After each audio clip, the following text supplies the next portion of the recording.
resolver. Bueno, entonces si quiere, antes de que termine la clase, yo comparto el link y así creamos el chat y usted se puede unir y tenemos comunicación con usted. Va, correcto. Gracias, Muchas licenciado. gracias. Bueno, ya son las 22. Por lo menos tenemos 76 en clase. Vamos entonces a tratar de darle inicio.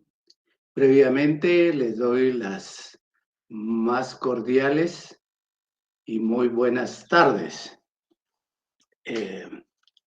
esperando que podamos asimilar en mejor forma los conocimientos o la información que el día de hoy vamos a trasladar. Estamos utilizando siempre como libro base el libro del doctor Larios Ochaita. Les dije en la primera clase que era la 8ª edición del año 2015.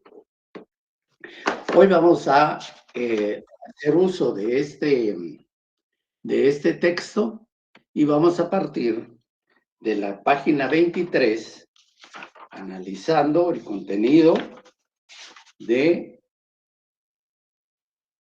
la 23 a la 29 de momento. Entonces,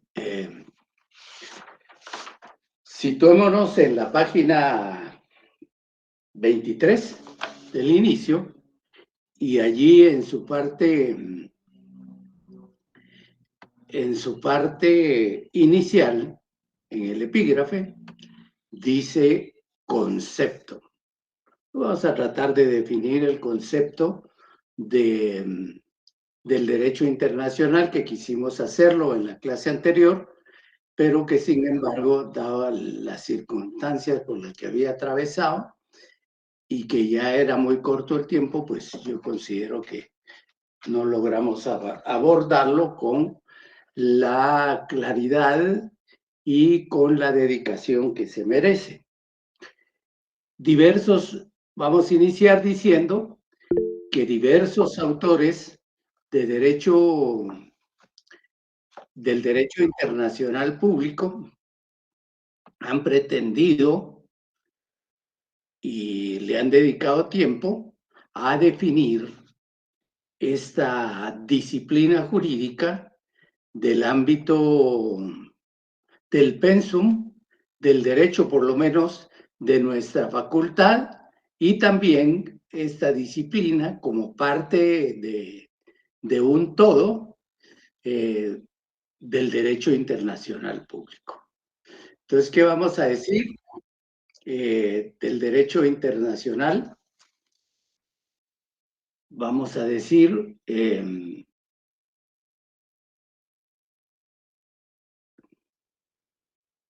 permítame. Vamos a decir,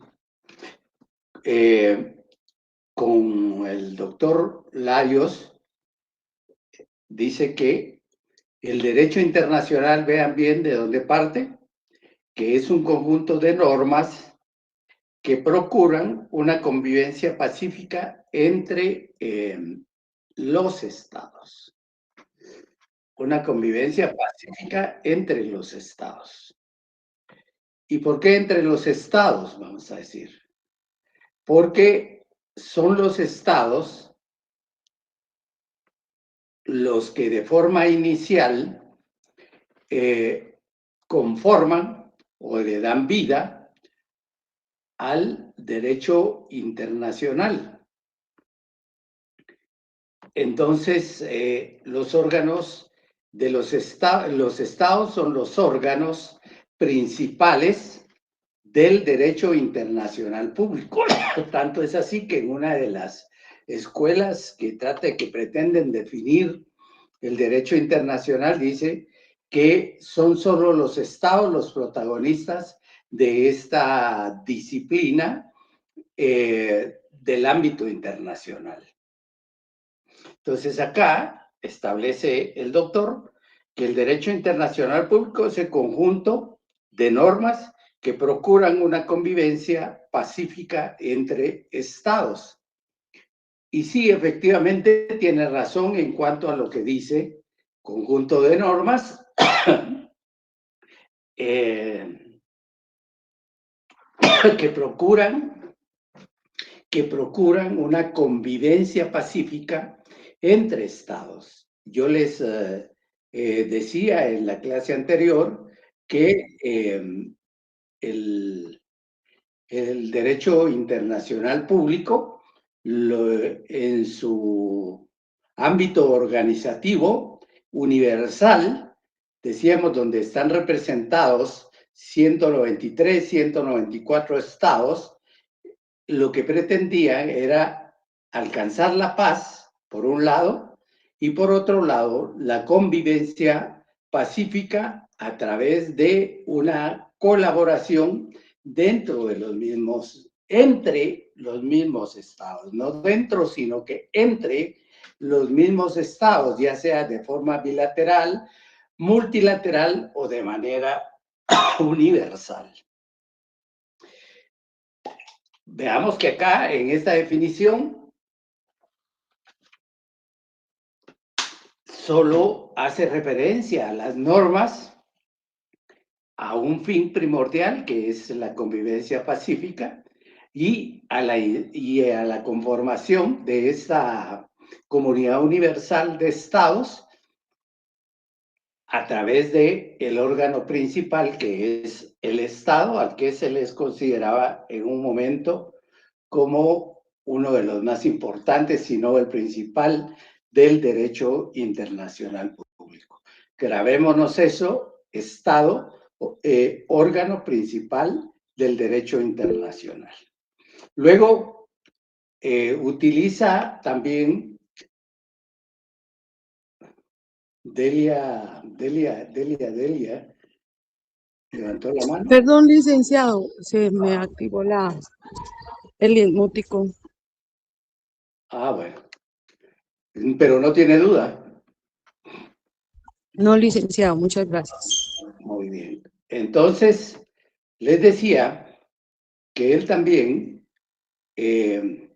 hace referencia a una definición que da uno de los más connotados, o de los connotados internacionalistas, como es Montiel Argüello. Y Montiel Argüello hace referencia a que el derecho internacional público, definiciones, el derecho internacional público es el conjunto. Vean de dónde parte. La anterior partió de que era un conjunto, un colectivo de normas jurídicas. Y ahora Montiel Argüello va más allá, trata de ser un tanto más profundo y más incluyente, y dice que el derecho internacional es un conjunto de normas, dice, es un conjunto de principios y de reglas que determinan los derechos y los deberes mutuos de los sujetos o partes de la comunidad internacional. Él ya es más incluyente, les decía, es más abarcativo en cuanto a su definición del derecho internacional público.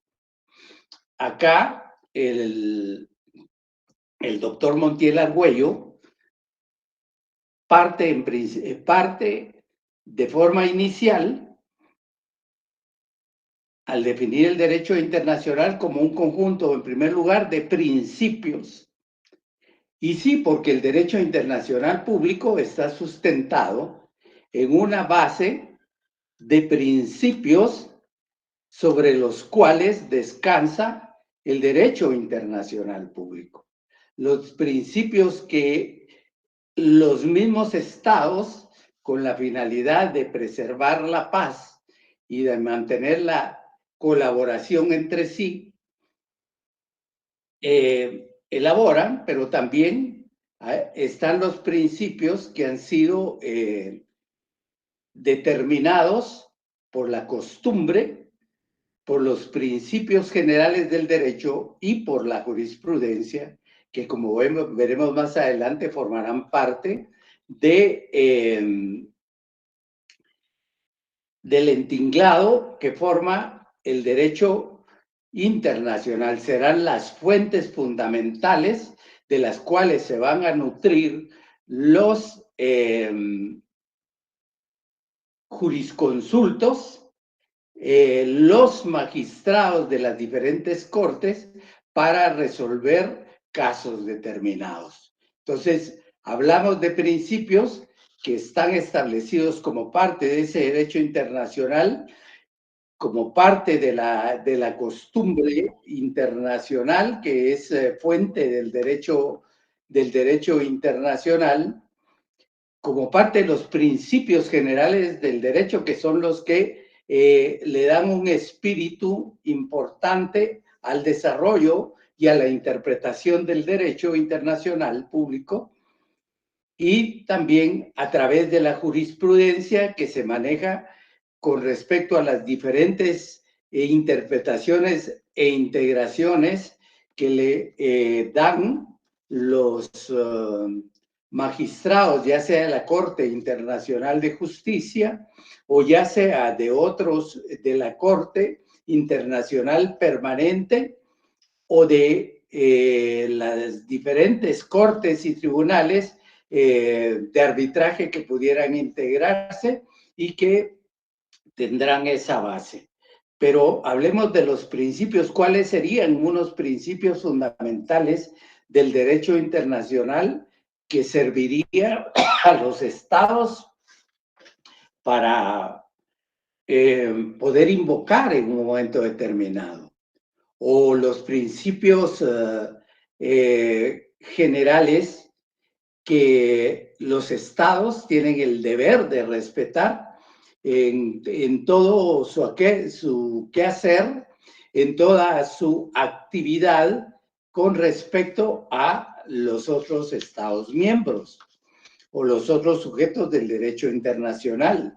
Y entonces hablamos de el principio de igualdad, es decir, todos los estados en su conjunto o todos los estados de manera individual son iguales frente a los conglomerados, frente a los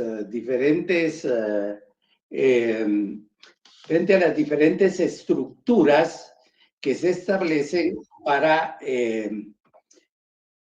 la cooperación, para el desarrollo también de los diferentes grupos de estados que pasan a integrar esos mismos. Hablamos de la ONU, hablábamos de la OEA, hablábamos de a nivel de nuestro medio, hablábamos del SICA como parte subregional de grupos de estados que se integran para colaborarse entre sí.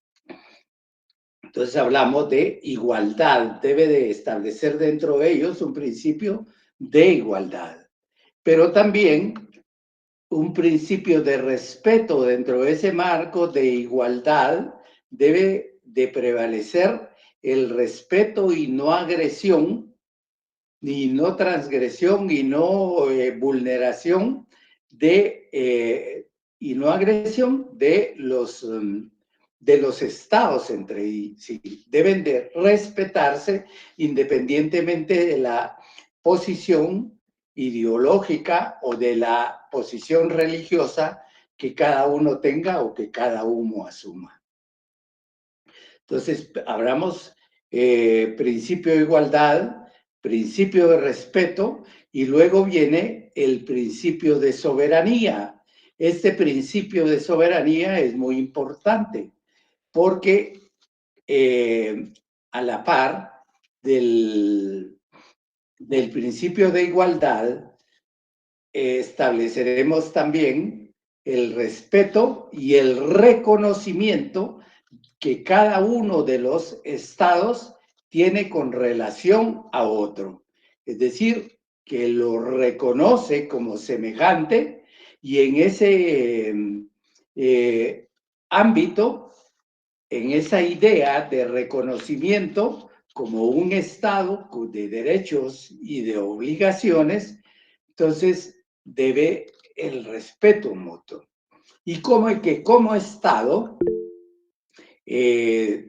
tiene una soberanía que respetar, una soberanía que hará valer en las diferentes esferas, en los diferentes foros en los que se agrupan los estados con fines diferentes. Entonces, tenemos principio de igualdad, principio de respeto, principio de soberanía, el principio de igualdad soberana, que es el que más se invoca. Luego tenemos también el principio de autodeterminación de los pueblos, quizás es uno de los principios fundamentales del derecho internacional que nos hace ver o que nos indica y establece que cada estado tiene el derecho, tiene las facultades amplias y suficientes para darse el gobierno que considere oportuno, sin injerencia, ni intervención, ni presión de ningún otro Estado. Entonces es el principio de autodeterminación de los pueblos, se denomina el principio. Y por último tendríamos como un principio importante el principio de no intervención. Es decir, como parte de esa autodeterminación, también goza del derecho de hacer valer dentro de su ámbito territorial, dentro de sus comunidades, dentro de su población, el gobierno que estime necesario y tiene derecho a que se le respete por ello y ningún Estado tiene facultades para poder intervenir, para poder presionar a los demás o a este Estado para que asuma el gobierno que al estilo que estos consideran que debe de prevalecer.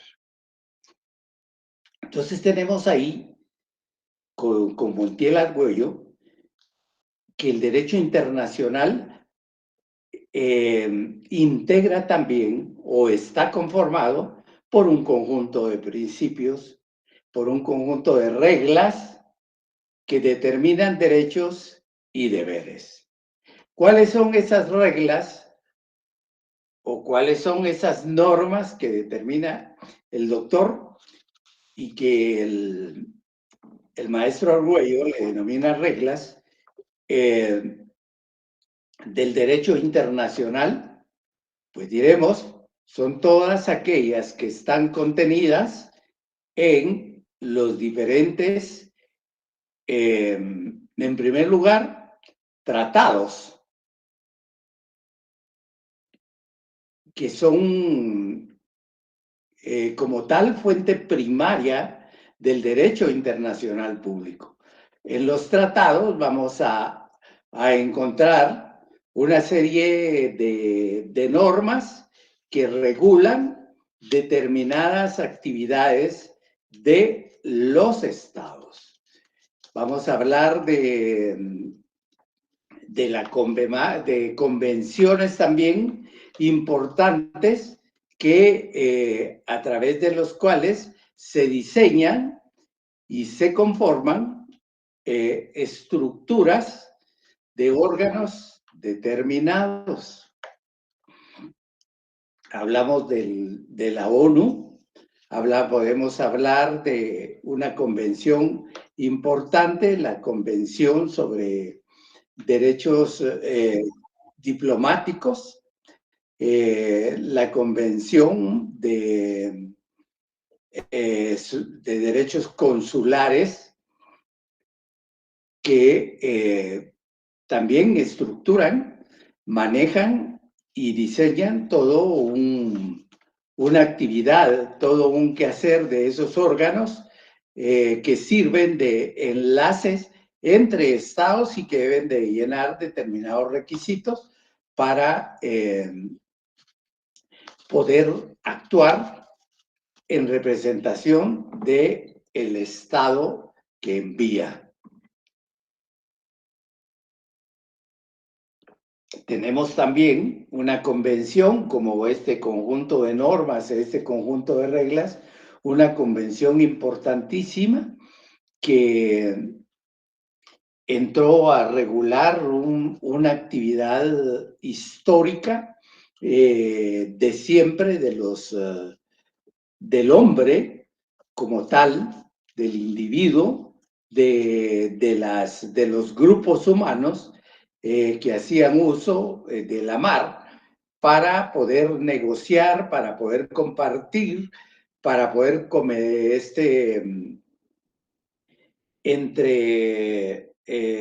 repartir determinados productos que se producían en sus grupos naturales. Y en ese sentido hablamos de la Convemar, que es la que en un momento determinado, partiendo del principio que se tenía y del cual Hugo Grocio era uno de sus más fieles defensores, que decía que el mar o la libertad de navegación y la utilización del mar como medio no debería de tener límites y que se debería de permitir esa libertad de navegación de los mares. Y es importante esa libre navegación porque permitió al hombre poder intercambiar, poder compartir, interrelacionarse, que era una parte importante de cada uno de las actividades del ser humano.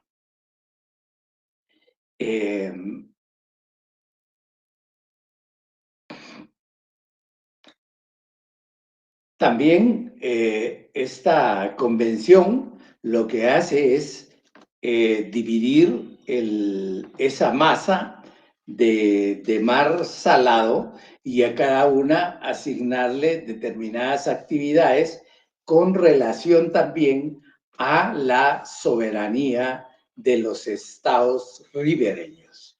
Importante esta convención, que la vamos a ver más adelante cuando veamos los derechos del mar.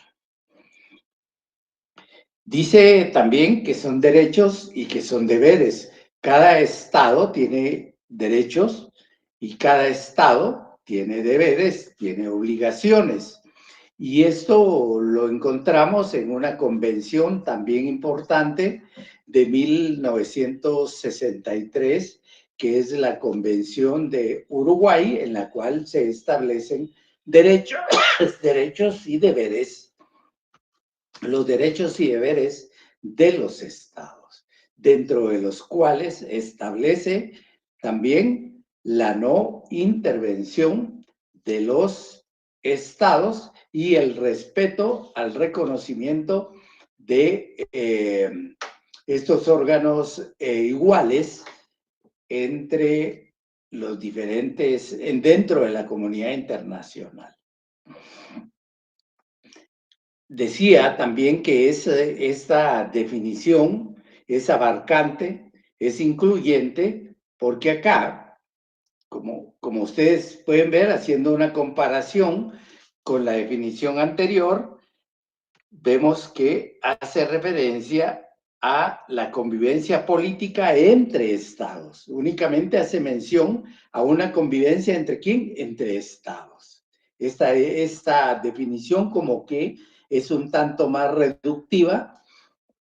reduccionista con relación al Estado, al reconocimiento únicamente al Estado. Sin embargo, en esta definición de Montiel Argüello encontramos que además de los estados que tienen derechos y que tienen obligaciones, también, dice, están los otros sujetos o personas de la comunidad internacional. Y aquí cuando nos hace referencia a sujetos, a otros sujetos de la comunidad internacional,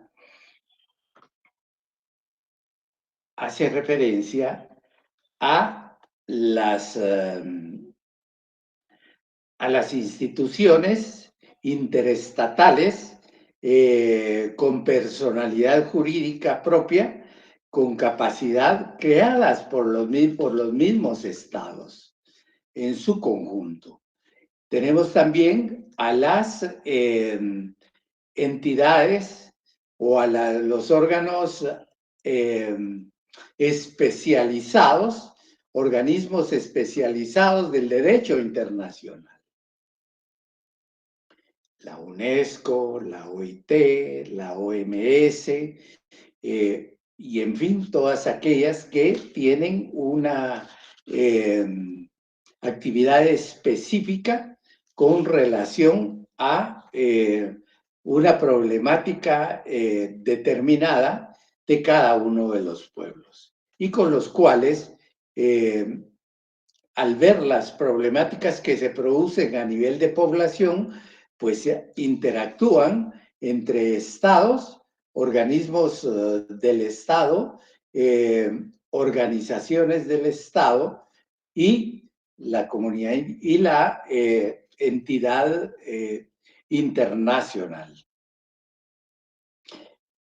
Entonces, vemos que Montiel Argüello nos hace referencia a principios, nos hace referencia a normas o reglas del derecho internacional, nos hace referencia a las personas dentro de las cuales, personas jurídicas, dentro de las cuales se encuentran estos sujetos del derecho internacional, que son organismos especializados, organismos que fueron creados por los propios entes igualitarios, soberanos del Estado. Y entonces, luego nos dice que también está sujetos o personas, y cuando habla de personas, pues hace referencia a el individuo, a la persona individual que dentro de ese ámbito del derecho internacional también va a tener derechos, va a tener obligaciones y por supuesto va a tener responsabilidades a nivel internacional cuando transgrede normas establecidas en el derecho internacional y reconocidas por todos los estados del mundo.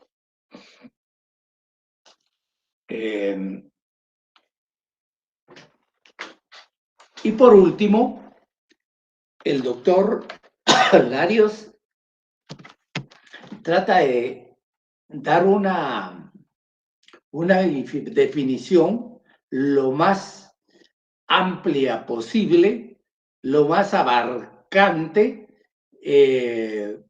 para ser explícito en cuanto a lo que incluye, a lo que importa al derecho internacional público. Y entonces parte de esa frase, de este término, estoy en la página 25, por favor, del libro. Dice el doctor, digamos, en el párrafo segundo, dice, digamos que el derecho internacional es la combinación de todas las definiciones anteriores, la que mejor responde a dar una idea general, dice, más o menos exacta de lo que es el derecho internacional público contemporáneo. Hay una preocupación ahí en cuanto a que se pretenda definir el concepto lo más ampliamente posible para que nosotros como estudiantes o como parte de esta formación tratemos de entender qué es el significado de este derecho internacional público y qué es lo que comprende. Y entonces, él lo describe, dice, describámoslo así. Dice, el derecho internacional público es el conjunto de normas, ya lo dijo allá, aquí ya incluye, o principios que rigen las relaciones. ¿Las relaciones de quién? Las relaciones entre estados, las relaciones entre los entes intergubernamentales internacionales, entes especializados internacionales, entre las organizaciones no gubernamentales, pero que tienen reconocimiento y personalidad jurídica a nivel internacional, y así sucesivamente, y el individuo. Entonces dice, o principios que rigen las relaciones. Y dice, literal, las relaciones que se producen de los estados entre sí, de estado a estado. Es decir, Guatemala, El Salvador, Guatemala, Honduras, Guatemala, México, Guatemala, Nicaragua, Guatemala, Costa Rica. Es decir, tienen relación, hay relaciones de estado a estado, de entes iguales, de entes soberanos, de entes que se deben respeto entre sí porque ambos gozan de derechos y tienen obligaciones y responsabilidades frente a la comunidad internacional. Entonces va a regir estos principios y estas normas regirán relaciones de los estados entre sí. Luego dice de los estados y aquellos entes internacionales que sin ser estados en el sentido pleno de la palabra, reciben tratamiento de estado. No son estados, pero que reciben tratamiento de estado. ¿Quiénes son? Entonces aquí hablamos del Estado del Vaticano como tal, que recibe un tratamiento importante. También tenemos a la Orden Militar de Malta, que sin ser Estado también goza de preeminencia y del respeto de las normas inclusivas del derecho internacional con el cual tiene relaciones con cada uno de sus entes, de sus sujetos, de sus estados.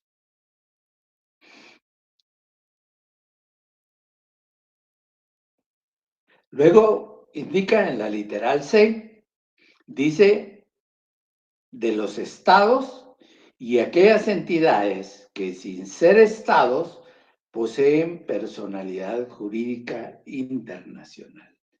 Es decir, como vimos en la anterior, tienen relación estos sujetos del derecho internacional con otros entes que no son estados, pero que sin embargo reciben tratamiento y preeminencia de estado. Y por eso son esas organizaciones específicas que el derecho internacional les da un estatus dentro del ámbito del derecho internacional, que es la Orden Militar de Malta, es una orden militar, y luego al Vaticano, que también se le da el tratamiento y la preeminencia y el respeto de una entidad soberana internacional, de un Estado.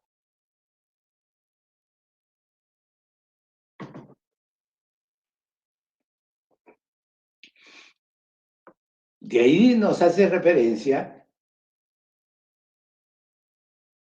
a las relaciones que pueden establecerse entre sujetos de derecho internacional. Hablamos de Estado, hablamos de las entidades intergubernamentales, de las entidades especializadas, hablamos de las organizaciones no gubernamentales y hablamos del individuo. Entonces, hay relaciones que se pueden establecer dentro de estos mismos, y estas entidades como tal fueron creadas y fueron reconocidas en el marco del derecho internacional, y dentro de ese marco de derecho internacional se les otorgó la personalidad jurídica que les da la posibilidad de ser sujetos de derechos y obligaciones y de ser personas que tienen la capacidad de poder negociar con los otros sujetos, con los otros entes del derecho internacional.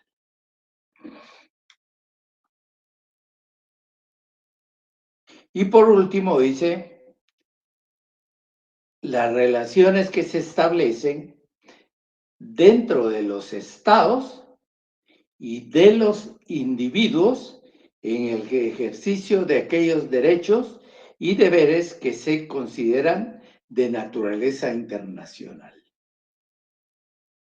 Derechos y deberes que se consideran de naturaleza internacional. Ese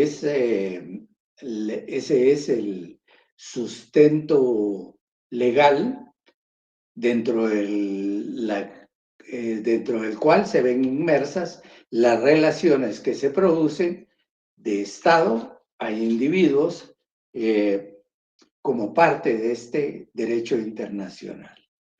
Entonces, cuando hablamos de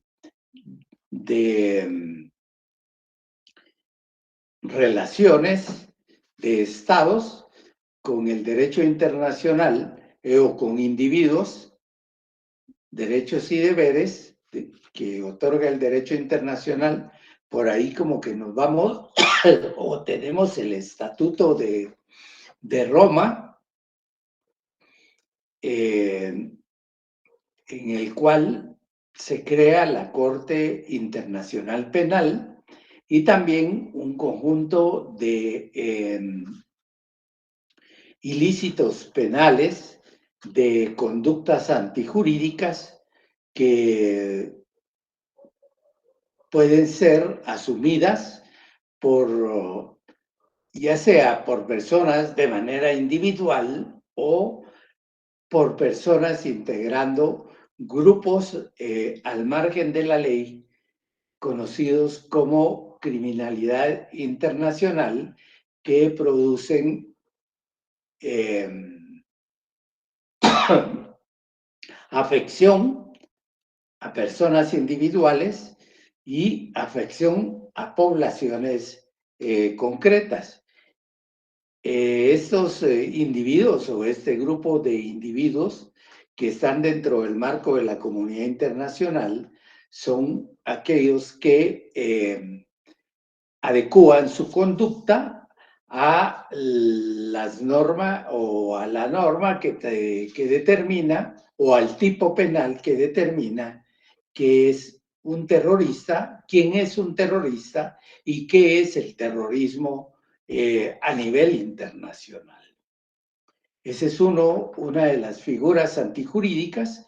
Luego hablamos de la trata de personas, que, bueno, ha estado en boga con el traslado de personas hacia otros países, no solo a nivel nuestro centroamericano, hacia el norte, sino que también tenemos a nivel de los países asiáticos, a nivel de los países africanos hacia Europa, que también se produce una trata ahí desmedida y existen grupos delictivos de personas que ejecutan esas acciones en contra de grupos humanos, en contra de mujeres, en contra de personas, de hombres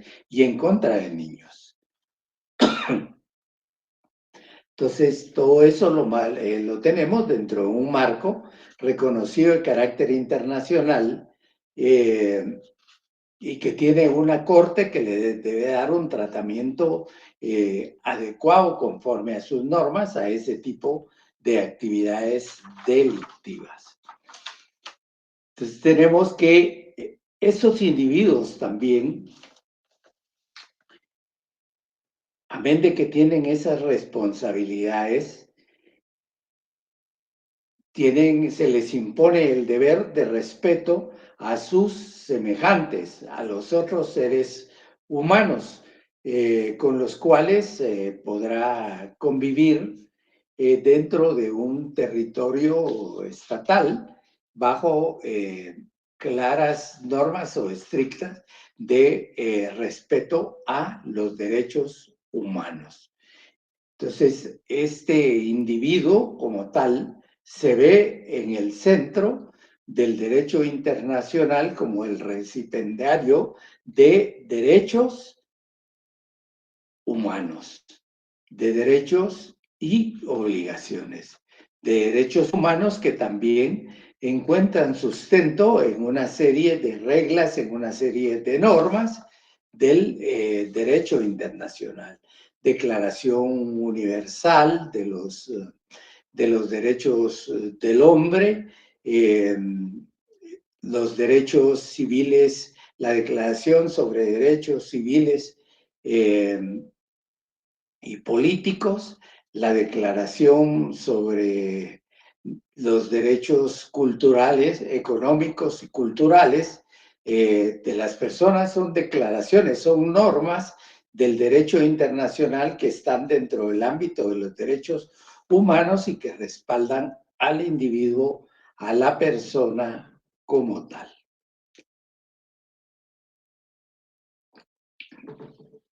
Con ello, entonces, hemos tenido un repaso así muy general a la idea que pretende definir este derecho internacional público y que para el efecto nos apoyamos en el libro del doctor Carlos Larios Ochaita, pero que también encontramos formas de definición que hacen referencia también a la definición que da acá el doctor Larios Ochaita en su libro. Encontramos en el libro del Derecho Internacional Público del doctor Luis Alberto Padilla, que nos da algunas definiciones importantes, pero que en alguna medida ya logramos tener la panorámica, la idea general de lo que abarca y de lo que integra esta disciplina internacional que es parte del pensum de estudio de nuestra carrera. ¿Alguna duda, algún comentario con relación a eso, previo a pasar al otro punto, que es la denominación que se le ha dado a lo largo del tiempo al derecho internacional público. Los dejo en el uso de la palabra 1 minuto o medio minuto, si tienen dudas. Si no, entenderé que quedó claro. Gracias, licenciado. Todo claro de mi parte. Bueno, muy amable. Entonces, buenas tardes, don Carlos Pérez. Yo tengo una duda, licenciado. A ver, eso es importante. Cuando, digamos, uno escucha las noticias, por ejemplo, el ataque de una nación a otra, y, por ejemplo, mencionan que la comunidad internacional condena los actos, por ejemplo, de grupo Hamas contra Israel o viceversa. Cuando se habla de la comunidad internacional, ¿a qué se refiere el licenciado? ¿A la ONU o es algún otro ente que está debidamente establecido? Sí, cuando hablamos de comunidad internacional, hacemos referencia a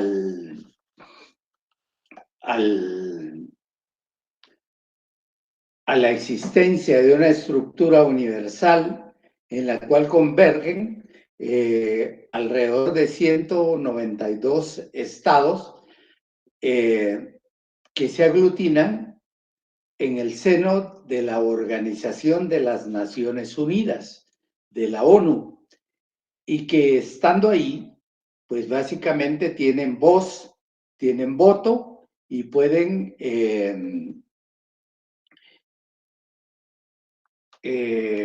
alzar su voz, pueden expresarse, pueden manifestarse dentro de uno de los órganos de las Naciones Unidas, como lo es la Asamblea General. Y entonces cuando se habla de manera muy general de comunidad internacional, lo que se refiere allí es básicamente a la Organización de Naciones Unidas, a la Asamblea General como su órgano máximo, pero también a su representante legal, a su vocero, que es el secretario general de las Naciones Unidas, el que en nombre de las Naciones Unidas, en un momento determinado, hará las manifestaciones y hará las reflexiones en cuanto a procurar el respeto de los derechos humanos, al respeto a la integridad e integralidad territorial, a la inviolabilidad del territorio, al respeto al derecho a la vida del ser humano. Ahí estamos hablando de derechos humanos, el respeto a la integridad física. Y hace referencia también a otro tipo del derecho internacional, como es el derecho internacional humanitario, que establece normas a través de diversas convenciones sobre el derecho a la guerra. Pero también encontramos expresiones en grupos regionales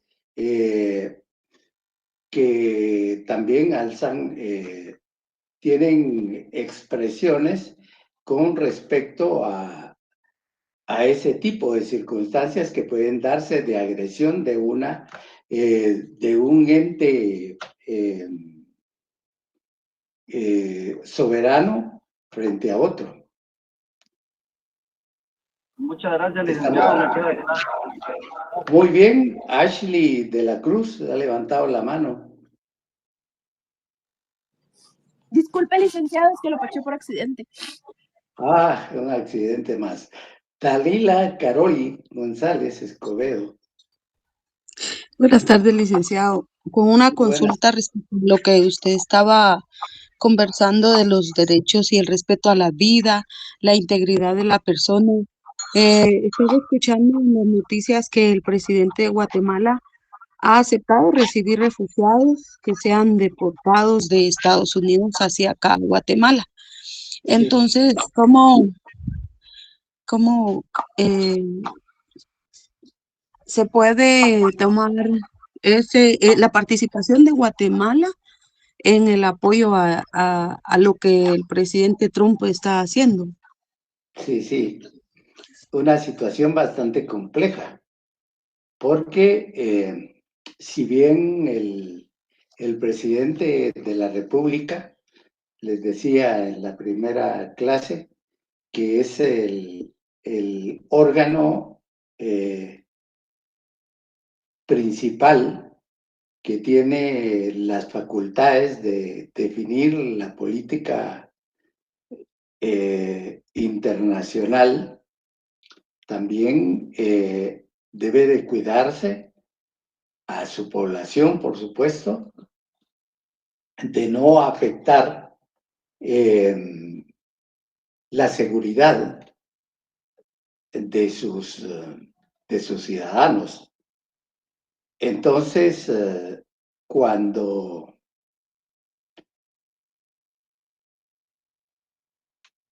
encontramos que más que por una relación de igualdad, les hablaba del principio de igualdad soberana, más que por ese respeto a ese principio de igualdad, se interpone sobre ese derecho una posición de poder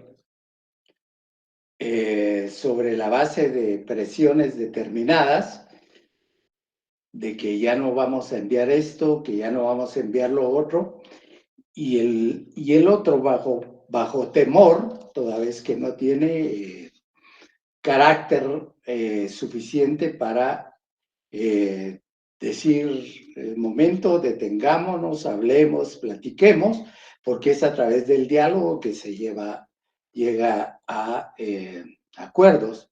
Y en ese sentido, si bien hay un acuerdo, hay que establecer si ese acuerdo es lesivo o no a los intereses de la población, a la seguridad nacional, a la seguridad jurídica, porque está permitiendo que vengan al país que ya no cuenta con las capacidades de todo tipo para poder absorber toda una problemática de otras personas que puedan llegar al lugar.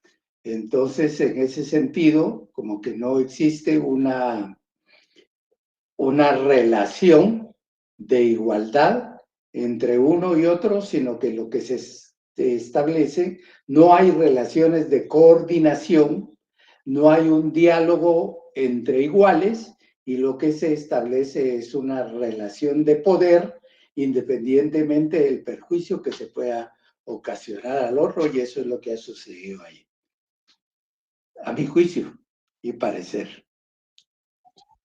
Gracias, licenciado. La verdad es que es preocupante. Si no pueden cuidar a la población nacional y si vienen más refugiados, el país está en peligro de ser un país más violento.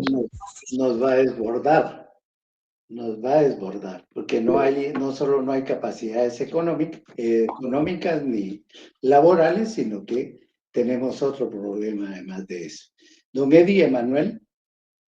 Sí, buenas tardes, licenciado. Yo quería abordar con un aspecto en relativo a un principio, fíjese, que es el principio de soberanía, que actualmente pues se puede tergiversar un poco, ¿verdad? Y cómo comprendemos la soberanía moderna al transcurrir esta internalización de los derechos humanos. Y aquí surge un concepto bastante interesante, licenciado, que es más que nada le voy a hacer como un comentario que tengo yo en torno a lo que he ido poco a poco, que es sobre la responsabilidad de los estados frente a las violaciones de los derechos humanos y cómo se entiende la soberanía en torno a ellos.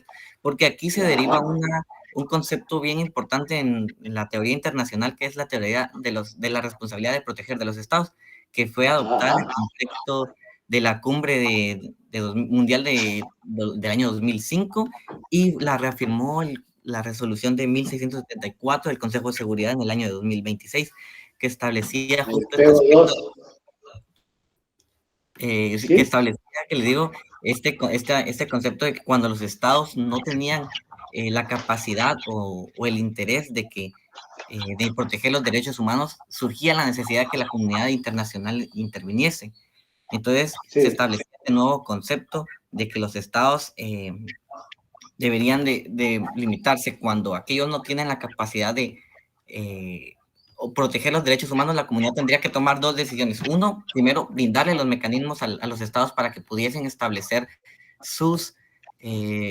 o establecer su orden jurídico para devolverle los derechos humanos o intervenir militarmente. Esto lo vimos cuando el Consejo de Seguridad emitió una resolución para interceder en Libia por el tema de la dictadura de Gaddafi, y también justamente cuando el mismo Consejo de Seguridad estableció la resolución para que se interviniese en Haití por las violaciones graves a derechos humanos que existían ahí.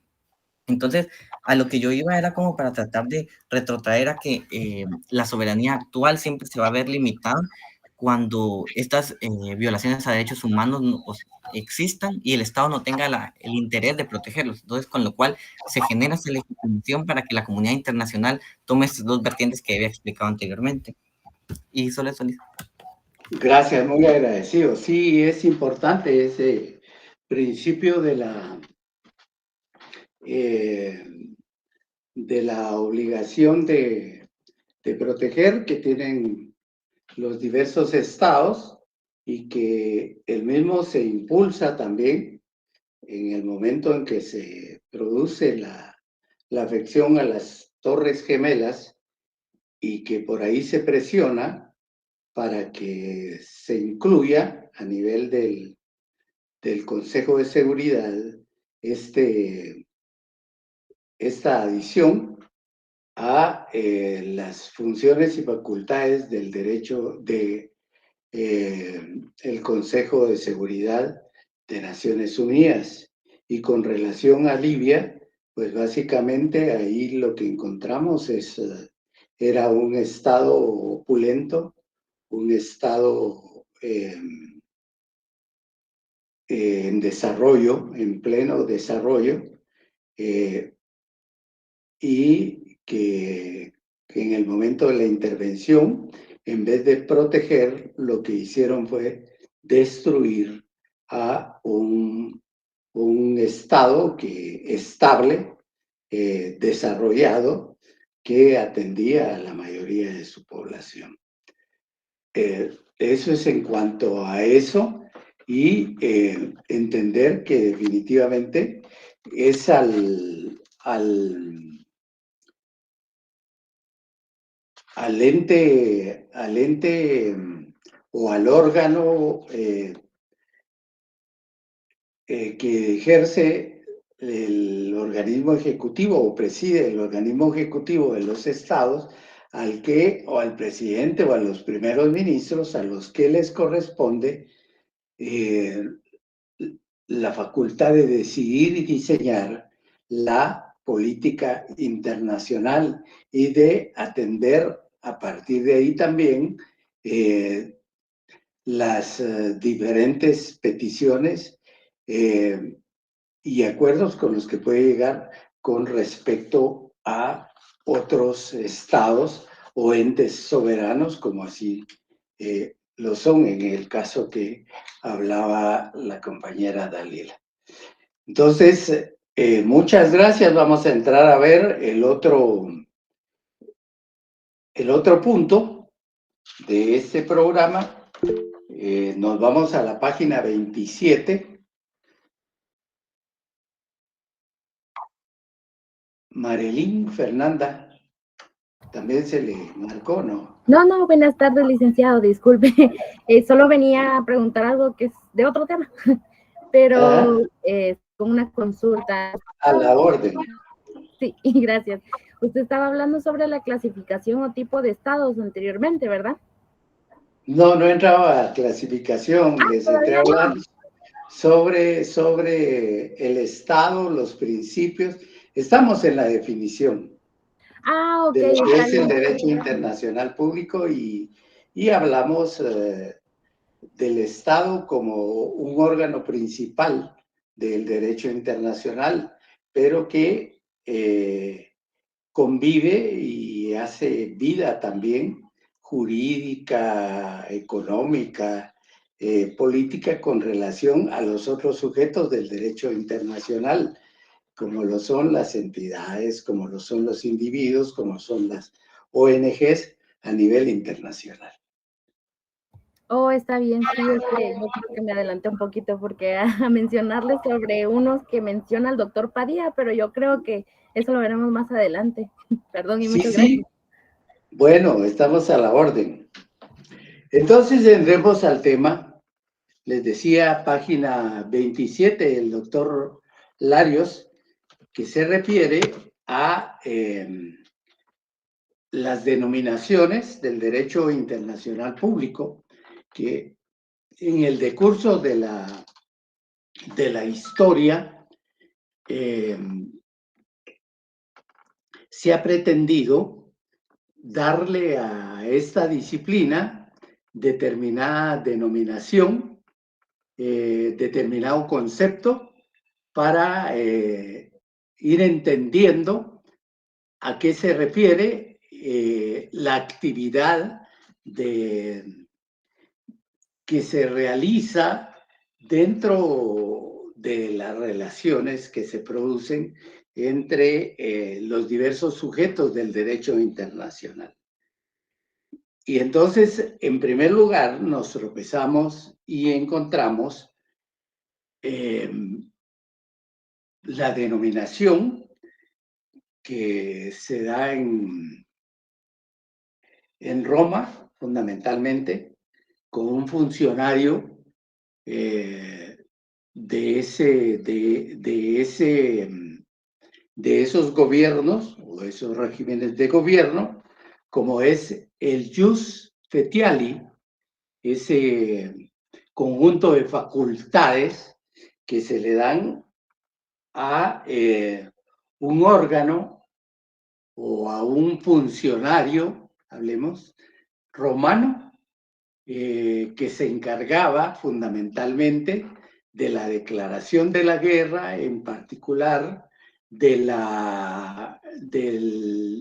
las actividades que iban encargadas a conciliar y a establecer la paz, y que por eso se denominaba así, derecho o el jus fetiali o el derecho fecial, que era referido a este funcionario en particular. Dice, jus fetiale, así denominada en Roma, al individuo miembro del colegio de 20 sacerdotes encargados de los ritos y de conocer la declaración de guerra, la celebración de treguas y la conclusión de los tratados de paz, encargado de regular las relaciones de tipo diplomático de la antigua Roma. Es decir, que por la función que asumía este funcionario en particular, que era dedicada en un momento determinado a todos los temas relacionados con la coexistencia pacífica, podríamos decir, entre los diferentes pueblos de ese entonces, pero también hacer las declaraciones de guerra y a establecer relaciones diplomáticas con los estados. Entonces se dice que esa amplia actividad o ese amplio elenco de actividades y de funciones de este personaje era la que daba pie para la realización de este derecho internacional que se relacionaba entre diferentes grupos humanos que pervivían alrededor de las ciudades romanas. Entonces, por eso, la primera denominación es la del derecho fecial o del jus fetiali, que es el que se refiere a este funcionario, a este sacerdote en particular, encargado de la declaración de la guerra y de las relaciones diplomáticas entre los estados. Luego tenemos que más adelante, pero también siempre dentro de ese ámbito de tiempo, encontramos otra denominación que es la del jus gentium, el derecho de gente, el famoso derecho de gentes, que era el derecho que tenían todas aquellas personas bárbaras que estaban alrededor de las ciudades romanas y que no eran ciudadanos romanos. Entonces, con ellos tenían un trato diferente a través de estas normas del derecho de gentes, del jus gentium. Dice el doctor que entre los romanos tenía dos significados este derecho de gentes. Dice, en su sentido opuesto al jus civile, era el derecho o disposiciones legales aplicables solamente dentro del Estado romano a los extranjeros o peregrinos.